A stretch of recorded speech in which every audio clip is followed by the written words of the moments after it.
Lo humillaron y lo echaron de la policía. Ahora, la viuda más poderosa de la ciudad le pide que encuentre al asesino de su esposo. ¿Es su oportunidad de justicia o una trampa mortal? Quédate, porque lo que este detective está a punto de descubrir te helará la sangre. No olvides comentar desde qué país nos estás viendo. El aire en la oficina de Javier Mendoza olía a café rancio, a papeles viejos y a la incesante lluvia de Ciudad Fortuna que golpeaba el cristal de la ventana como los nudillos de un cobrador de deudas. Era un olor a fracaso, una atmósfera espesa que se pegaba a la ropa. Javi, un ex policía cuya carrera se había despeñado por un acantilado de honestidad en un cuerpo corrupto, observaba la ciudad desde su atalaya en el tercer piso de un edificio que había conocido días mejores. Las luces de neón del distrito Esmeralda, allá a lo lejos, se reflejaban en los charcos sucios de los bajos, un recordatorio constante de la mentira sobre la que se construía la ciudad. Una promesa de brillo que ocultaba una oscuridad profunda y húmeda. La puerta se abrió sin previo aviso, y con ella entró un perfume caro que pareció ahogar por un instante el olor a derrota. Era ella, Elena de la Vega. La había visto en las portadas de las revistas, siempre del brazo de su esposo, el magnate Ricardo Montero. Ahora era su viuda. Vestía un luto tan elegante que parecía más una declaración de poder que una expresión de dolor. Cada movimiento era medido, cada mirada un cálculo. Javi sintió de inmediato la diferencia de mundos, una presión invisible que le recordaba su lugar. Él era el hombre que se alquilaba por horas. Ella pertenecía a la estirpe de los que compraban vidas enteras. Señor Mendoza, su voz era seda, pero con un filo de acero por debajo. Me han dicho que usted es discreto y que no le teme a las altas esferas. Javi no se movió de su silla, solo apagó el cigarrillo a medio fumar en un cenicero rebosante. Sintió un nudo en la garganta, la vieja tensión de enfrentarse a la gente que vivía en las torres de cristal, gente para la cual él era solo una herramienta, un peón desechable. ¿Qué es lo que realmente busca, señora de la Vega? ¿Justicia o venganza? Porque en esta ciudad rara vez son la misma cosa. Una sonrisa fugaz, casi imperceptible, cruzó los labios de Elena. Mi esposo, Ricardo, la policía dice que fue un accidente, una caída desafortunada desde el balcón de nuestro ático. Se detuvo, dejando que el peso de la palabra accidente flotara en el aire viciado. Yo no lo creo. Ricardo no era torpe, era meticuloso, hasta la obsesión. Alguien lo empujó. Javi sintió que una vieja maquinaria se ponía en marcha en su interior, una mezcla de cinismo y una chispa casi extinta de curiosidad. Ricardo Montero, el filántropo, el constructor de orfanatos, el santo patrón de Ciudad Fortuna. Su muerte había sido una tragedia que llenó los periódicos, un accidente, limpio, conveniente. Pero la mujer que tenía delante, con sus ojos que guardaban más secretos que un confesionario, estaba sugiriendo una verdad mucho más sucia. ¿Y por qué yo? Hay agencias con más recursos, con más hombres. Porque a ellos se les puede comprar, replicó Elena, su mirada fija en él, intensa. Usted fue expulsado por no tener precio. Eso, en mi mundo, lo convierte en un arma muy peligrosa o en un aliado inestimable. Yo apuesto por lo segundo. Deslizó un sobre grueso sobre el escritorio raído. No quiero un ejército. Quiero a alguien que conozca las rocas del fondo. Quiero la verdad, señor Mendoza, cueste lo que cueste. Javi no tocó el sobre. Sabía que dentro había suficiente dinero para pagar el alquiler de un año, para cambiar el café rancio por uno decente. Pero también sabía que era el primer eslabón de una cadena que, una vez te atrapaba, no te soltaba hasta arrastrarte a las profundidades. Sintió que el suelo se abría bajo sus pies. Miró a la mujer, tan perfecta y pulcra en medio de su desorden, y luego a la ventana, a la ciudad que le había quitado todo. La verdad. Era una palabra peligrosa en Ciudad Fortuna, una moneda que casi nadie aceptaba. y sin embargo, era la única que él todavía valoraba. Le mantendré informada, dijo, y con esa simple frase, el juego había comenzado. El ático Montero, en la cima de la Torre Imperial, era otro universo. El aire era filtrado, el silencio era denso y caro, y las vistas de Ciudad Fortuna se extendían como un mapa de poder a sus pies. Javi se sentía un intruso, un fantasma de un mundo inferior, manchando las alfombras de seda persa con sus suelas gastadas. Todo en aquel lugar gritaba riqueza y orden, una máscara perfecta para una vida perfecta. Y en el centro de todo, el balcón, un espacio abierto al cielo gris, ahora acordonado con una cinta policial que parecía obscenamente barata en medio de tanto lujo. Mientras examinaba el suelo de mármol, buscando algo que los forenses hubieran pasado por alto, escuchó una voz que le heló la sangre. «Vaya, vaya, miren lo que ha arrastrado la marea.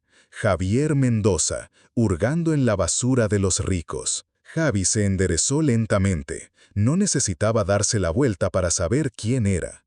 El comisario Ortiz, su antiguo jefe, el hombre que había orquestado su caída, el arquitecto de su humillación. Ortiz representaba todo lo podrido del departamento, la arrogancia del poder, la crueldad disfrazada de justicia y una lealtad inquebrantable al dinero. Llevaba su uniforme con la misma suficiencia con la que un rey porta su corona, y su sonrisa era un arma afilada. «Comisario», saludó Javi, su voz plana, una coraza que había tardado años en construir. Ortiz se acercó, rodeándolo como un tiburón. Sus dos secuaces uniformados se mantuvieron a distancia. Era una actuación pública, y Javi era el único protagonista. «¿Qué pasa, Javi? ¿No te alcanza para el alquiler? ¿Ahora limpias las escenas del crimen que nosotros cerramos?» Su tono era una mezcla de burla y veneno, diseñado para humillar. La sangre le hervía en las venas, el eco de viejas humillaciones rebotando en su cráneo. Recordó cuando le quitaron la placa, cuando lo despojaron de su identidad y lo arrojaron a los lobos. La rabia era un animal salvaje en su pecho, pero sabía que soltarlo sería su fin. «Solo hago mi trabajo, Ortiz», respondió Javi, su mirada fija en el balcón. «Alguien me paga por hacer las preguntas que ustedes olvidaron». Ortiz soltó una carcajada que resonó en el lujoso salón. «¿Preguntas? La única pregunta aquí es cuánto tardarás en darte cuenta de que estás fuera de tu liga». Esto fue un accidente, un millonario borracho que se asomó demasiado. Fin de la historia. Se acercó hasta que Javi pudo oler la loción cara y el perfume del desprecio en su aliento. «¿De verdad crees que alguien como tú va a encontrar algo que se nos haya pasado a nosotros? No me vengas con ese discurso de víctima justiciera.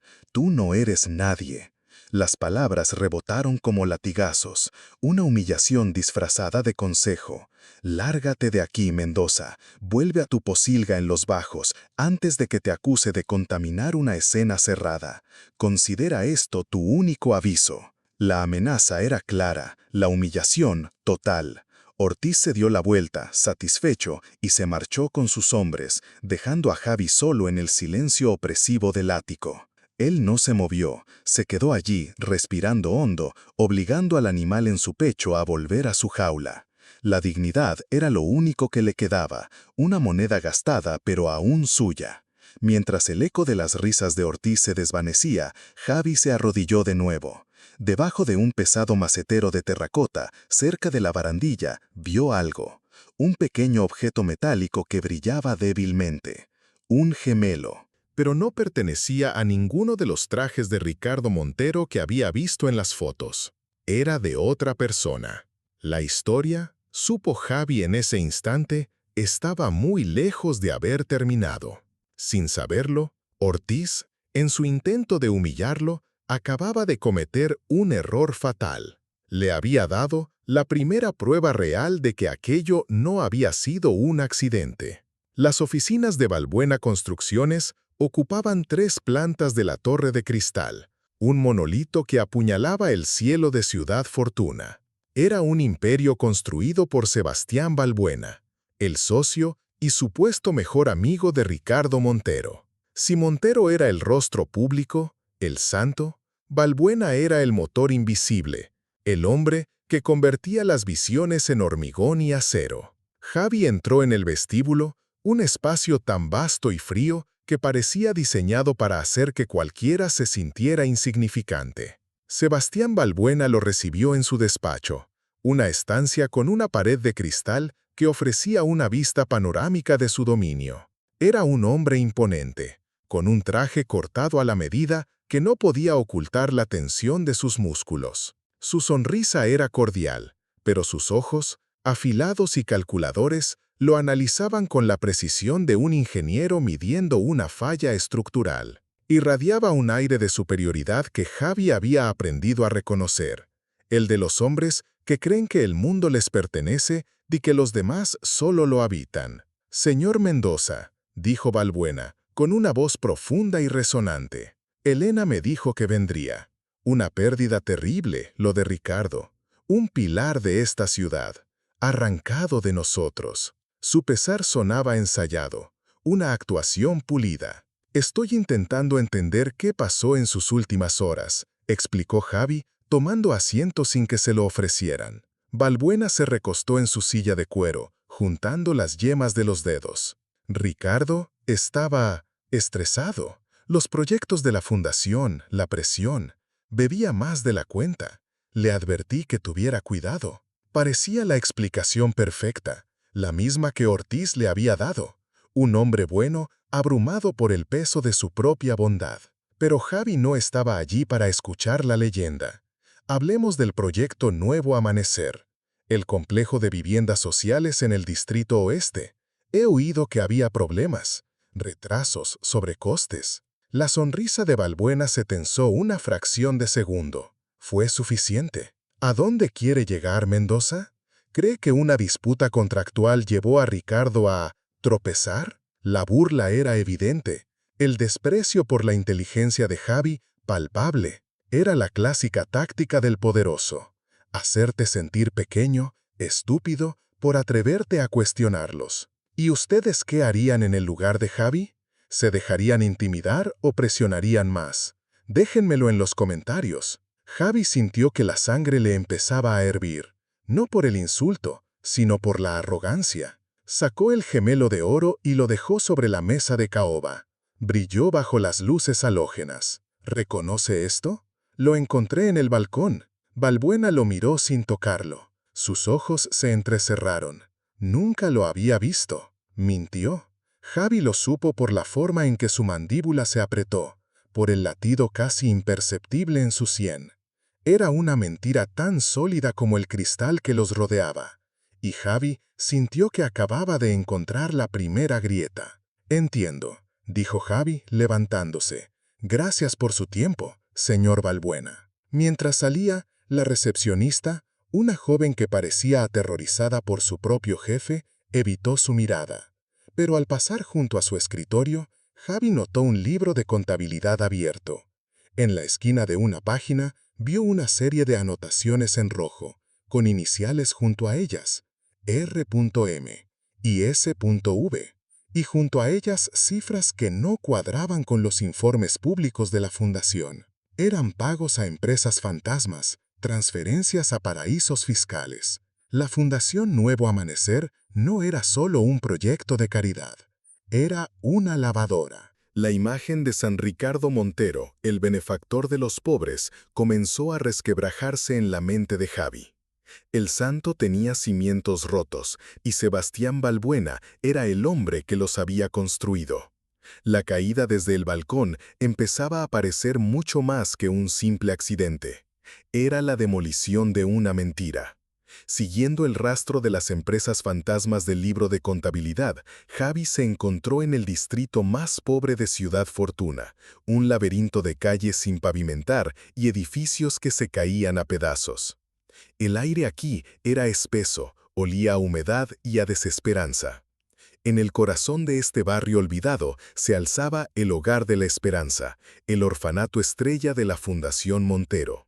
Desde fuera, la fachada recién pintada y el pequeño jardín cuidado eran un oasis en medio de la decadencia. Era la prueba viviente de la generosidad de Ricardo Montero, una foto perfecta para las revistas. Javi entró, haciéndose pasar por un posible donante.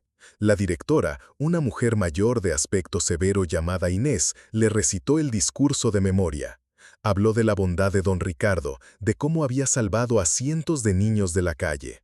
Pero había algo en sus ojos, una tristeza vieja, un miedo que no encajaba con la historia. Mientras recorría las instalaciones, Javi notó las grietas detrás de la fachada.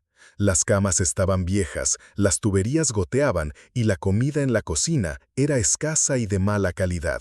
El dinero, las generosas donaciones que llenaban las arcas de la fundación, claramente no llegaba aquí en su totalidad. En la oficina de la directora, mientras ella buscaba unos folletos, Javi echó un vistazo rápido a los archivos. Lo que encontró le revolvió el estómago. No eran solo las facturas infladas por materiales de construcción de Balbuena, eran los registros de los niños. Muchos de ellos eran fantasmas, nombres sin rostro, identidades inventadas para justificar subvenciones gubernamentales que se desviaban directamente a las cuentas de la fundación. El orfanato no era solo una tapadera, era una granja de identidades falsas, una herramienta para robarle al sistema usando a los más vulnerables como excusa. La duda empezó a envenenarle el alma. La imagen de Montero, el filántropo, se disolvió por completo, reemplazada por la de un monstruo cínico, y Balbuena era su cómplice. La rabia que sintió Javi era fría y profunda.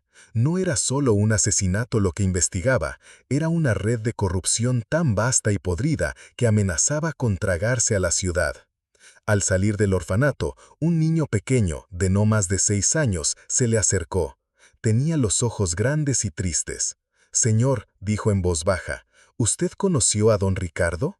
Javi se agachó a su altura. «No, pequeño, no tuve el placer». «Él venía a veces», continuó el niño, «pero nunca nos miraba a los ojos. Siempre estaba con el otro hombre, el que da miedo. Siempre estaban discutiendo». Javi sintió que se le helaba el cuerpo. ¿El que da miedo? Sí, el señor alto del traje brillante, el que gritaba mucho la última vez que vinieron. Sebastián Balbuena. Montero y Balbuena, discutiendo. La sociedad perfecta se estaba desmoronando mucho antes de la caída fatal desde el balcón. Javi le dio una palmada suave en el hombro al niño. Mientras se alejaba, una pregunta terrible comenzó a formarse en su mente, una pregunta que me dirijo a ustedes ahora.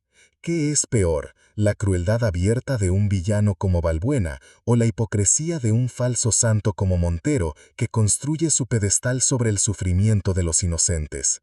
Quiero leer sus reflexiones. La noche estaba cayendo sobre Ciudad Fortuna y las sombras se alargaban, extendiéndose desde los áticos de lujo hasta los orfanatos olvidados. Y en esas sombras, Javi empezó a ver la silueta de un asesino. La puerta de su oficina había sido reventada, no con sutileza, sino con una violencia brutal que pretendía ser un mensaje.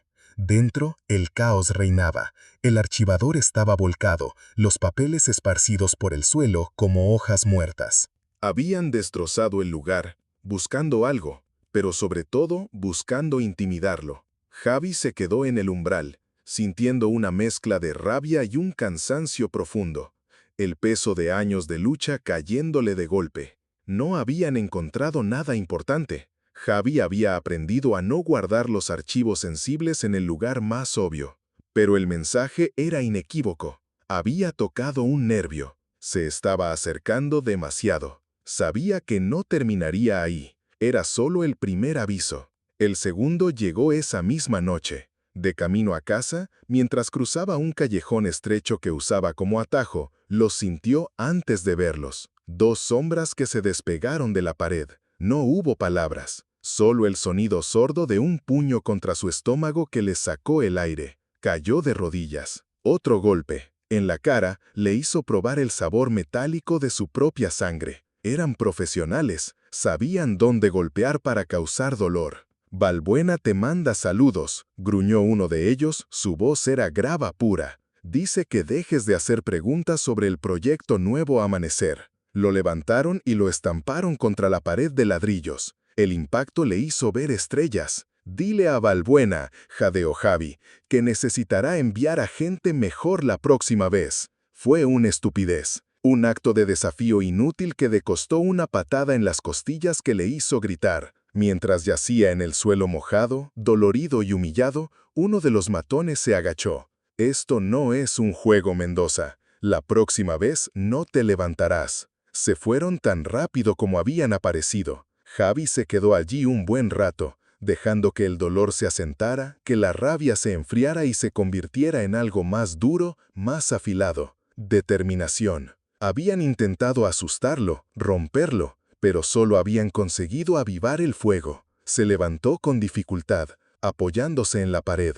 Cada músculo de su cuerpo protestaba. Se limpió la sangre de la boca. Ya no era solo el caso de una viuda rica, ahora era personal. Habían cruzado una línea. Habían entrado en su mundo, en su oficina, en su callejón, y en Ciudad Fortuna había reglas incluso para los depredadores. Sebastián Balbuena acababa de cometer un error fatal. Había subestimado la terquedad de un hombre que ya no tenía nada que perder, porque cuando a un hombre le quitan todo, lo único que le queda es su dignidad, y esa, como todos sabemos, no se negocia jamás. Si la historia te está gustando, no olvides darle like, suscribirte y comentar qué te está pareciendo. Javi se reunió con Elena de la Veda en un café discreto en la zona alta, un lugar con cortinas de terciopelo y susurros en lugar de conversaciones. Él lucía un corte en el labio y un hematoma que se oscurecía en su mejilla. Ella, como siempre, estaba impecable,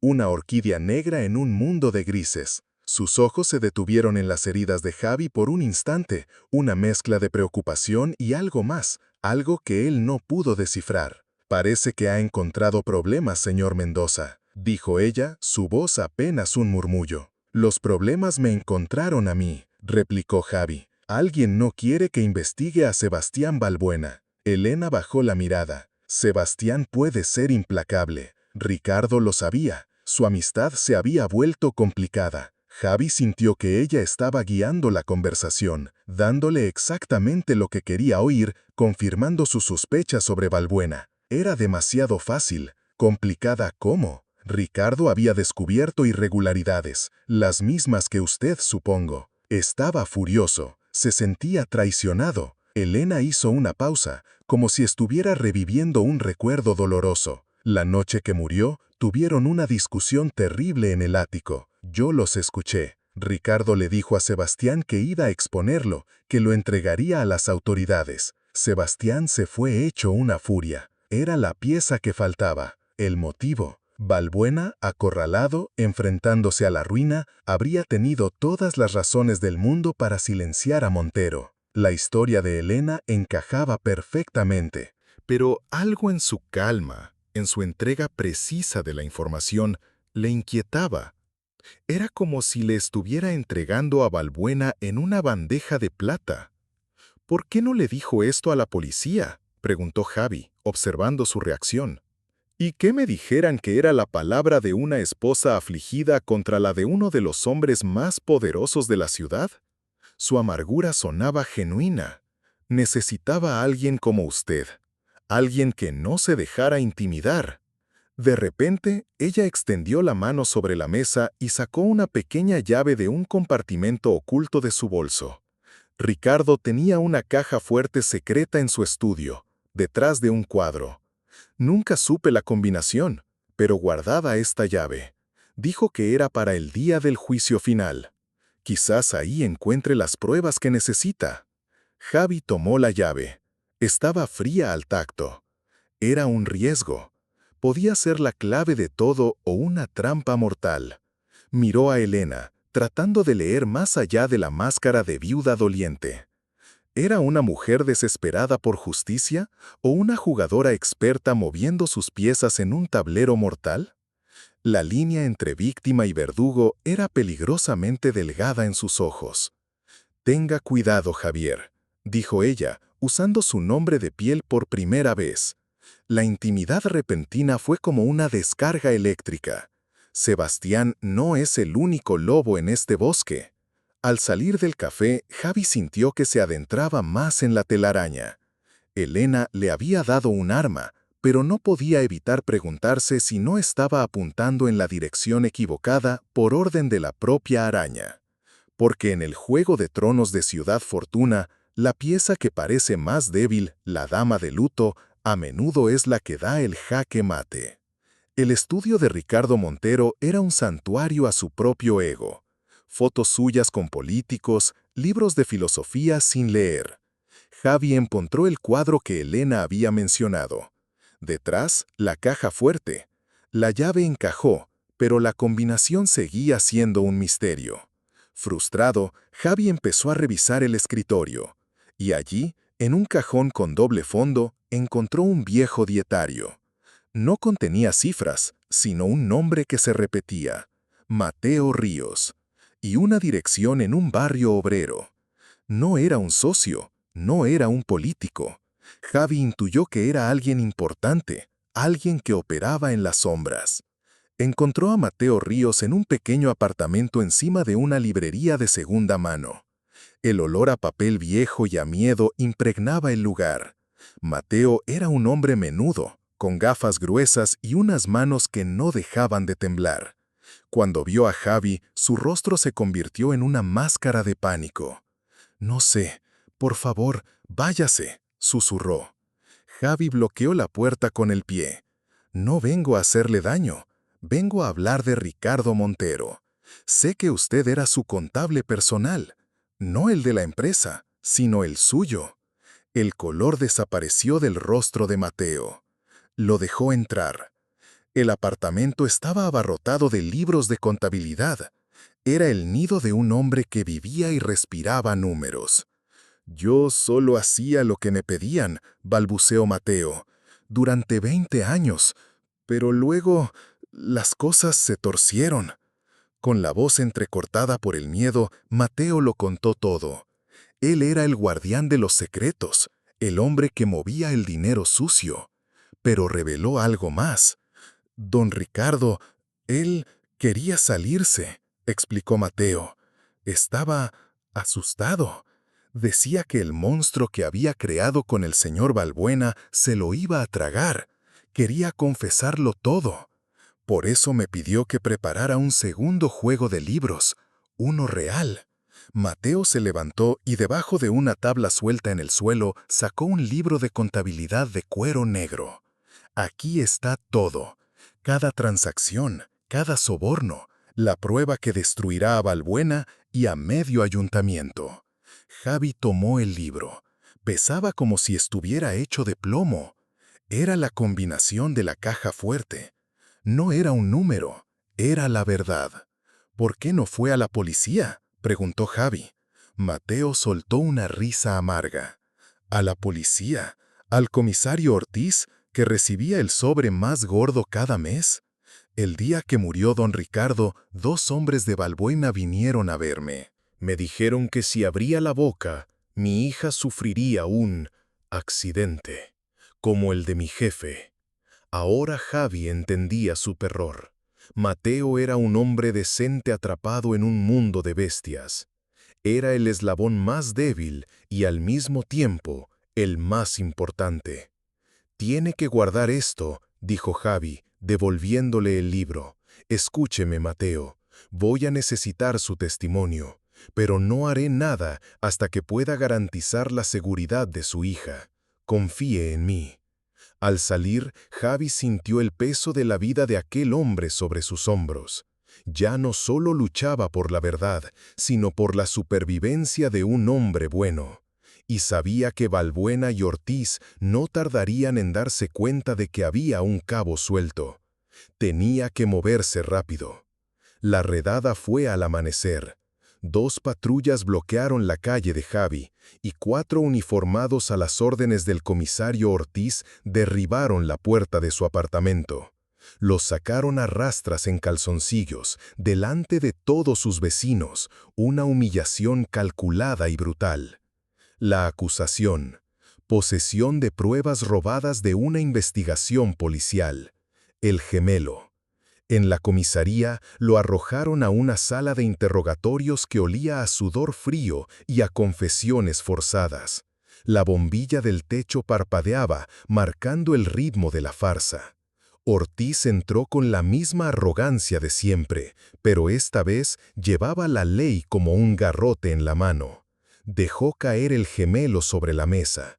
«Se te acabó el juego, Mendoza», dijo Ortiz, su voz goteando satisfacción. «Obstrucción a la justicia, robo de pruebas. Puedo enterrarte bajo tantos cargos que no verás la luz del sol en 10 años». Javi lo miró, su rostro impasible.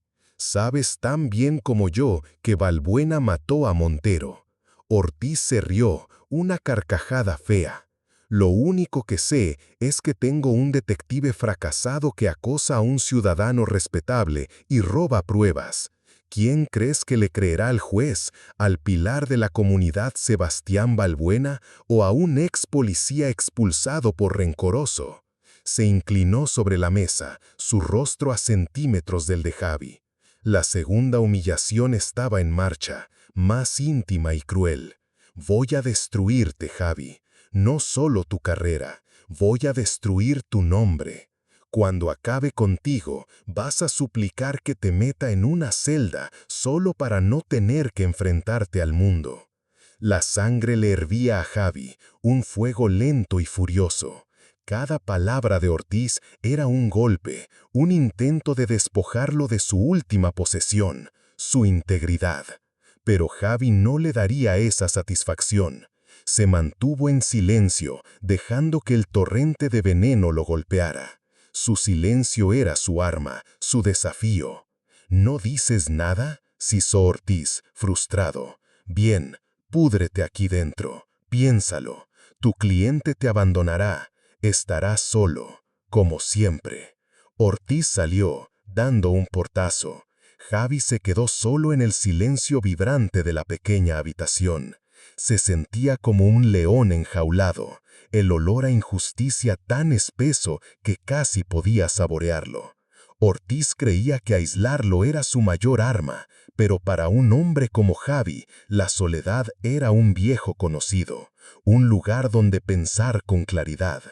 Encerrado en esa jaula, lejos del ruido y las mentiras, las piezas del rompecabezas comenzaron a encajar de una forma nueva e inesperada.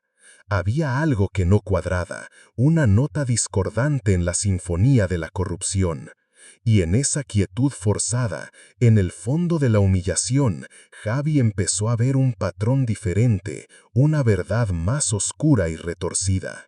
Tenía derecho a una llamada, y sabía exactamente a quién iba a llamar, no a un abogado, sino a la pieza que cambiaría el juego para siempre.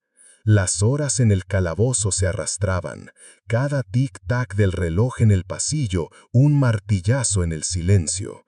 Pero en la mente de Javi, el tiempo corría a una velocidad vertiginosa. Liberado de las distracciones, repasaba cada conversación, cada pista, cada mentira. Y fue entonces cuando lo vio, el patrón. Balbuena era un matón, un hombre de acción directa. Sus métodos eran brutales, obvios, pero el asesinato de Montero no había sido así. Había sido limpio, presentado como un accidente.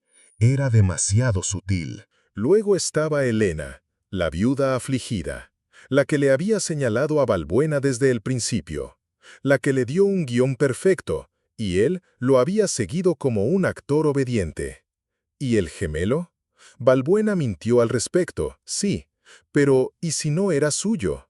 ¿Y si alguien lo había plantado allí para incriminarlo? Alguien que conocía a ambos hombres, que sabía de su conflicto, que podía usarlo como la cortina de humo perfecta. Entonces, la revelación lo golpeó con la fuerza de un puñetazo en el estómago. El libro de contabilidad de Mateo. El contable dijo que Montero quería confesarlo todo. Eso no solo amenazaba a Balbuena y Ortiz, amenazaba a todos los que se habían beneficiado, incluida su esposa, que vivía en un lujo pagado con dinero sucio. Si Montero confesaba, el imperio se derrumbaría y Elena se quedaría sin nada. Peor aún, podría ser considerada cómplice. La verdad era monstruosa en su simplicidad.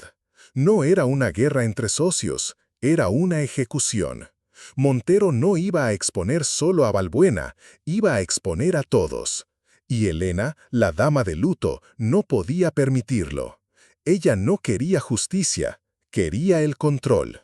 Balbuena no era el asesino, era el chivo expiatorio perfecto, el señuelo. Javi sintió que el suelo se le abría bajo los pies, no por miedo, sino por la claridad abrumadora de la revelación. Había estado mirando al perro de presa mientras la víbora se deslizaba a sus espaldas. Cuando el guardia vino a decirle que tenía derecho a su llamada, Javi ya tenía el plan trazado. No llamó a un abogado, marcó un número que no había usado en años. Fiscalía Federal, oficina del fiscal a cargo, Adela Rivas, respondió una voz femenina, nítida y profesional. Adela Rivas. Una leyenda, la única figura en el sistema judicial de Ciudad Fortuna que los corruptos temían. Implacable, incorruptible. Adela, soy Javier Mendoza, dijo Javi, su voz tranquila y firme. Tengo un regalo para ti. La red de corrupción de Ricardo Montero, completa, incluyendo al comisario Ortiz. Pero necesito algo a cambio. Sácame de aquí y dame 24 horas. Voy a entregarte no solo a los corruptos, sino también al asesino de Montero. Y te prometo que será un espectáculo que esta ciudad no olvidará. Hubo un silencio. Luego, la voz de Adela Rivas, fría como el acero. Tienes 12 horas, Javi. Haz que valgan la pena. La llamada terminó. El juego había cambiado. Ya no era Javi contra el mundo. Ahora, el mundo de los corruptos estaba a punto de enfrentarse a sí mismo, con Javi como el maestro de ceremonias. La liberación de Javi fue discreta e impactante. 2 agentes federales se presentaron en la comisaría con una orden firmada por la fiscal Rivas.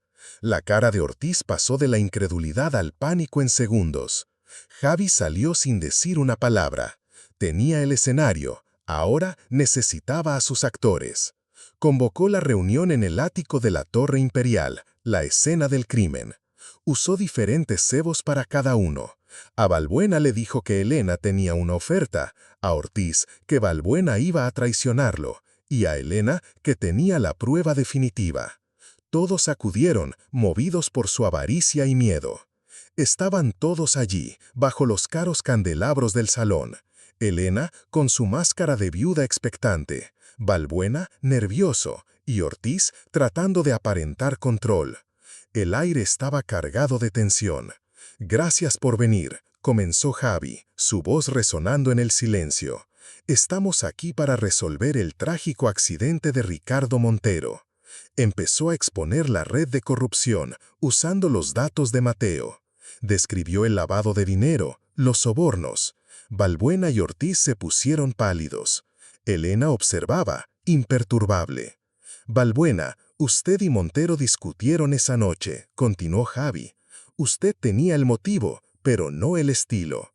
Su trabajo es sucio. Esto fue elegante. Luego se volvió hacia Ortiz. Y usted, comisario, hizo todo por cerrar el caso. Cómplice, pero no asesino. El silencio que siguió fue devastador. Todas las miradas se volvieron hacia Elena. Siempre fuiste tú, Elena, dijo Javi, su voz suave pero cortante. Ricardo no solo iba a exponer a Balbuena, iba a confesarlo todo. Ibas a perderlo todo. Así que tomaste el control. Es absurdo, sisó Elena, su calma resquebrajándose. Usted trabaja para mí. Me pagaste para encontrar un chivo expiatorio, la corrigió Javi. Pero te equivocaste en un detalle. Javi sacó el gemelo. Esto no es de Balbuena, es de tu amante. Lo encontraste y lo guardaste. El arma perfecta para incriminar a Balbuena. Y entonces Javi reveló su golpe final. Tu marido instaló una cámara de seguridad oculta en su estudio, enfocando el balcón. Pensaba que Balbuena podría intentar algo. No se imaginó que la amenaza dormía en su propia cama. Javi sacó una pequeña unidad USB. La policía de Ortiz nunca la buscó, pero yo sí. Tengo los últimos 10 minutos de la vida de Ricardo Elena. ¿Quieres que los veamos? Fue entonces cuando la máscara se rompió. El rostro de Elena se contrajo en una mueca de puro odio. La viuda de seda desapareció, y en su lugar apareció la depredadora acorralada.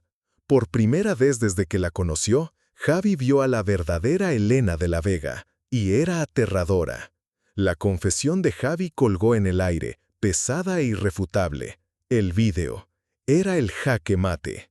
Elena se abalanzó sobre él, intentando arrebatarle la unidad USB, su perfecto autocontrol hecho añicos.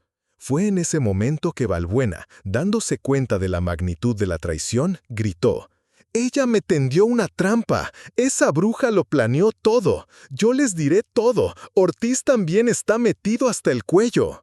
Ortiz, viendo su mundo desmoronarse, sacó su arma en un intento patético de recuperar el control. «Nadie se mueva». Pero ya era demasiado tarde. La puerta del ático se abrió de golpe. Adela Rivas entró, flanqueada por 6 agentes federales armados. El contraste entre la elegancia del salón y la cruda eficiencia de los agentes era demoledor. «Comisario Ortiz», dijo Rivas, su voz cortando el aire como el filo de una navaja. «Queda usted detenido por corrupción, obstrucción a la justicia y conspiración. Baje el arma, ahora». La pistola de Ortiz tembló. Vio los cañones apuntándole, vio la mirada de acero de Adela Rivas y supo que el juego había terminado. La sentencia cayó con la fuerza de una guillotina. Dejó caer el arma al suelo. Los agentes se movieron con una precisión letal, esposando a un Ortiz derrotado y a un Balbuena que no dejaba de gritar que él colaboraría. Elena de la Vega se quedó inmóvil, su rostro una máscara de fría derrota. Ya no luchaba. Miró a Javi y en sus ojos no había remordimiento, solo el resentimiento gélido de una reina cuyo tablero le había sido arrebatado. «Usted», susurró, «un don nadie de los bajos». «¿Cómo? Ustedes, los de arriba, siempre cometen el mismo error», respondió Javi, su voz cansada pero firme. «Creen que todo el mundo tiene un precio, y desprecian a los que no lo tienen». Mientras los agentes se llevaban a Elena, a Balbuena y a Ortiz, el ático quedó en silencio. Adela Rivas se acercó a Javi. «Buen trabajo, Mendoza. Un trabajo sucio, pero limpio al final». «La justicia no siempre llega con ruido, Adela», dijo Javi, mirando por el balcón a la ciudad. «Pero cuando llega, lo hace con peso». La red de corrupción más poderosa de Ciudad Fortuna había sido desmantelada en una sola noche. No por un ejército, sino por un hombre al que todos habían subestimado. Mientras los transeúntes en la calle miraban hacia arriba, viendo las luces de las patrullas federales parpadear en la cima de la Torre Imperial, muchos aplaudieron.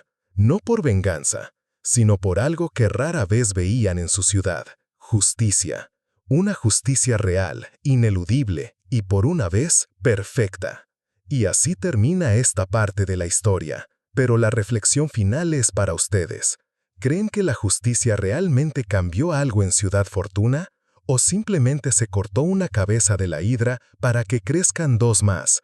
Déjenme sus opiniones en los comentarios.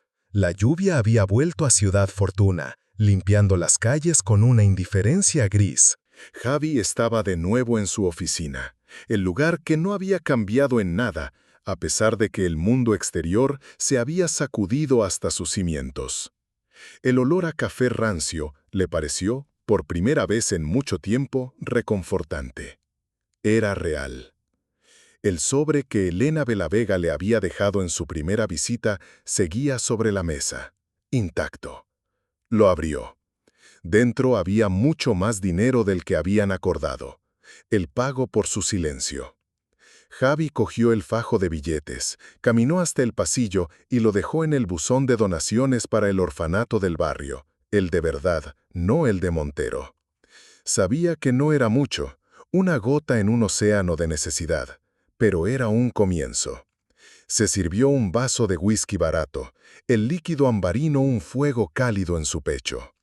Las noticias en la pequeña radio de su escritorio hablaban del escándalo del siglo. La caída de Balbuena, la detención de Ortiz, la revelación de que la glamurosa Elena de la Vega era una asesina a sangre fría.